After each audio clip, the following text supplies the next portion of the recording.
श्रीमती इंदिरा गांधी जी के संदर्भ में, क्योंकि कांग्रेस ने किताब की शुरुआत की है तो कांग्रेस को ध्यान रखना चाहिए कि किताब का हिसाब बहुत खराब है उनके हिसाब से। तो किताब का हिसाब किताब उनके लिए बहुत सी चुनौतियां लेके आ रहा है। तो मैं सिर्फ कोट करना चाहूंगा कि पॉल मैगोर की बुक है spying in south Asia, Britain, United states, India and the secret cold war. उसमें वो क्या कहते हैं?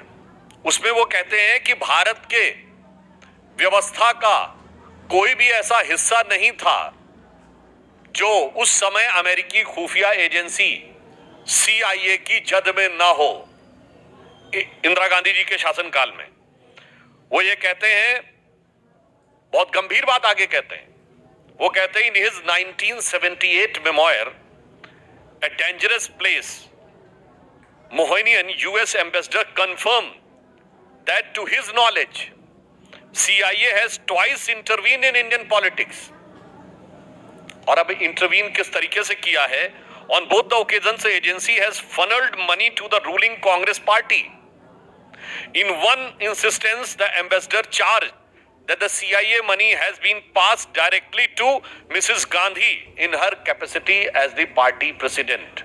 मुझे लगता है कि अब इस कंप्रोमाइज को एनालाइज करने में किसी को बहुत समस्या नहीं होनी चाहिए। फिर कहानी सिर्फ इतनी नहीं रुकती है, इसके बाद के ये सब पब्लिक डोमेन में है। ये भी मैं कांग्रेस पार्टी से कहना चाहता हूं, ऐसा नहीं कि हम कोई एक नई चीज खोज के ला रहे हैं, हम सिर्फ जो सामने खड़ी चीज है उस पर से पर्दा उठा रहे हैं। VK Menon retained considerable influence with Indira Gandhi, दो Krishna Menon Mrs. Gandhi has been so imbued with the ideas which closely fit the Soviet requirements. फिर उसके बाद सोवियत संघ के साथ एफिलिएशन की बात आती है। और उसके उपरांत ये तो CIA का उदाहरण है। अब मित्रोकिन्स आर्काइव में KGB के संदर्भ में अब लिखा हुआ है कि साहब पोलित ब्यूरो की तरफ से 2 मिलियन रुपीस, यानी उस जमाने में 20 लाख रुपए 1976 में कांग्रेस पार्टी को दिए गए और एक बार पुनः 10 लाख रुपए दिए गए। उस जमाने में 10 लाख 20 लाख रुपए आज से 50 साल पहले बहुत बड़ी रकम हुआ करती थी। और ये वहां के पूर्व अधिकारियों ने लिखा है।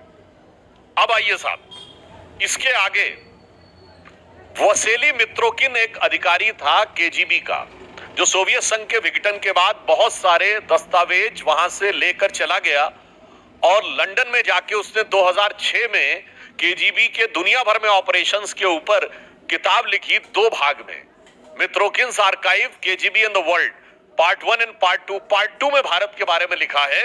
अब उसमें और भी गंभीर बात है। इन इंडिया लिखा हुआ है, in India on Moscow's insistence back in May 1976 that India altered the exchange rate of ruble on the import of Soviet goods from rupees 8.33 to rupees 10 to the ruble। यानी सीधे KGB के प्रभाव में compromise करके भारत की रुपए की विनिमय दर रूबल के संदर्भ में बढ़ाकर 8.33 से 10 कर दी गई, ताकि सोवियत संघ से अधिकाधिक आयात हो सके और उसकी कीमत भारत के लोगों को चुकानी पड़े। अब उसके उपरांत थी 1977 में कांग्रेस की हार के बाद बाकायदा मॉस्को में बैठक हुई कि भाई इतना सब कुछ करने के बाद भी हम हार कैसे गए। अब उसके बाद भी किसी को नहीं समझ में आता है कि क्या कंप्रोमाइज होता है।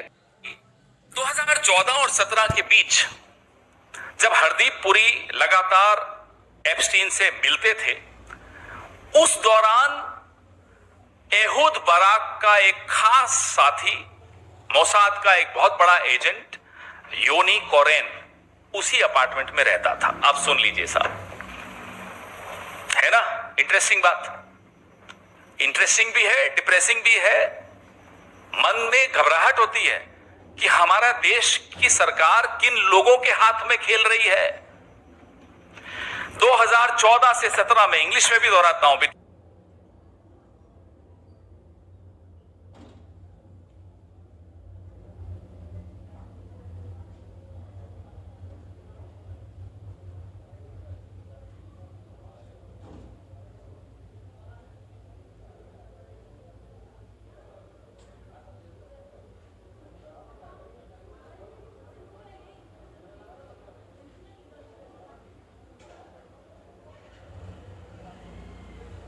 2014 and 17, when Hardeep Puri was hobnobbing with Jeffrey Epstein, Ehud Barak's chief aide, Yoni Koren, lived in this apartment, the same apartment of Jeffrey Epstein, 13 times, 13 बार, कई दिनों के लिए, हफ्तों के लिए, महीनों के लिए, 13 बार।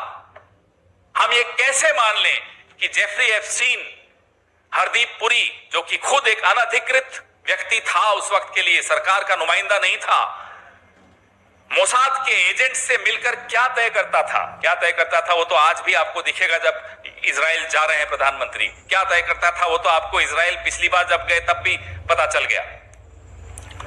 योनी कोरेन बहुत बड़ा एजेंट माना जाता था, वो नहीं है दुनिया में। उसके बारे में एहुद बराक लिखते हैं, a talented intelligence officer with endless loyalty to the role, the IDF and the state. एक कॉन्फिडेंशियल ह्यूमन सोर्स ने, जिसको सीएचएस कहते हैं, एफबीआई को बताया, Epstein was close to the former Prime Minister of Israel, Ehud Barak, and trained as a spy under him. ये बात FBI के स्टेटमेंट में है कि एप्स्टीन एक स्पाई था, उसकी ट्रेनिंग एहुद बराक के अंडर हुई।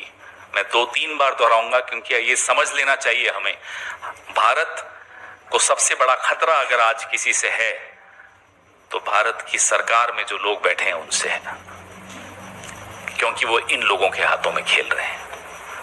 The biggest threat to India is the people who are governing India today, because they are playing in the wrong hands ever since 2014, and that's the cause of serious concern, serious worry, which all of us share. 2020 से 24 के बीच में जो हमारे defence exports Israel से हुए 34% हुए। Bharat Israel के रक्षा बाजार का सबसे बड़ा ग्राहक बनकर उभर गया 2020 से 24 के बीच में। ये क्रोनोलॉजी का नतीजा है, ये वो मेल्स का नतीजा है, ये फोन कॉल्स का नतीजा है, ये उन मीटिंग्स का नतीजा है जो एप्स्टीन के घर पे हरदीप पुरी एहुद बराक से करते थे या योनी कोरेन से करते थे।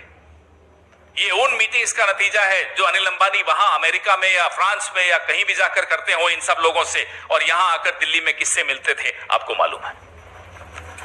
ये नतीजा है। भारत का पैसा, भारत का टैक्स पेयर का पैसा कहां खर्च होगा? हथियारों में, किन हथियारों में, कहां से खरीदने हैं, किसको तय करना चाहिए आप बताइए? भारत की सरकार को, विशेषज्ञों को, ब्यूरोक्रेसी को, ऑफिसर्स को। कौन तय कर रहा था? एप्स्टीन। मेरा आपका पैसा कहां खर्च होगा ये तय एप्स्टीन कर रहा था, और आज भी कर रहा है। वो नहीं है कोई बात नहीं, उसके लोग कर रहे हैं, उसका जो एक ब्लूप्रिंट है उसके माध्यम से हो रहा है, जो फॉर्मुलेशन उसने दी है उस फॉर्मुलेशन के तहत हो रही है।